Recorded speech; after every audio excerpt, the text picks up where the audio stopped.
శ్రీ గురుభ్యో నమః. శ్రీమాత్రే నమః.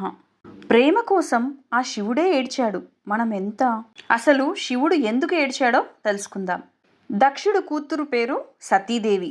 శివుడు సతీదేవిని పెళ్లి చేసుకున్నాడు. ఒకరోజు మారీచి ఋషి బ్రహ్మ యజ్ఞం చేశారు. దక్షుడు ఆ యజ్ఞానికి ఆలస్యంగా వస్తాడు. అప్పుడు దక్షుడు రావడంతో అందరూ లేచి గౌరవిస్తారు, ఒక శివుడు తప్ప. శివుడు దక్షుణ్ణి గౌరవించలేదని దక్షునికి కోపం వస్తుంది. అప్పుడు దక్షుడు ఇంతకన్నా పెద్ద యజ్ఞం నేను చెయ్యాలి అని నిర్ణయించుకుంటాడు. బృహస్పతి సర్వనామం అనే యజ్ఞానికి సిద్ధం చేస్తాడు. అక్కడికి దక్షుడు అందరినీ పిలుస్తాడు, శివుణ్ణి తప్ప.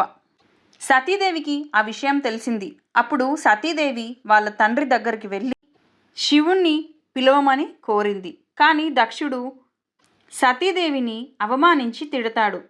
అప్పుడు సతీదేవి ఆ అవమానం భరించలేక ఆ యజ్ఞంలో దూకుతుంది. ఈ విషయం తెలిసిన శివుడు ఉగ్రరూపం ఎత్తుతాడు.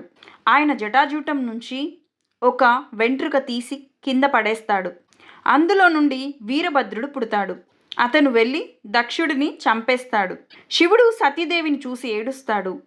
శివుడు సతీదేవిని పట్టుకొని వెళుతూ ఉంటే విష్ణుమూర్తి చూసి సతీదేవి పైన సుదర్శన చక్రం ప్రయోగిస్తాడు.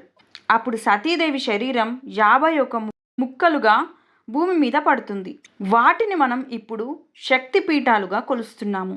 ఇందులో ముఖ్యంగా 18 శక్తిపీఠాలు మన భారతదేశంలోనే ఉన్నాయి. సో ఈ విధంగా మనకి శక్తిపీఠాలు అనేవి ఏర్పడ్డాయి. ఇందులో శ్రీశైలంలోని భ్రమరాంబాదేవి ఇక్కడ అమ్మవారి యొక్క మెడ పడినందువల్ల ఏర్పడింది. సో నచ్చితే లైక్ చేయండి.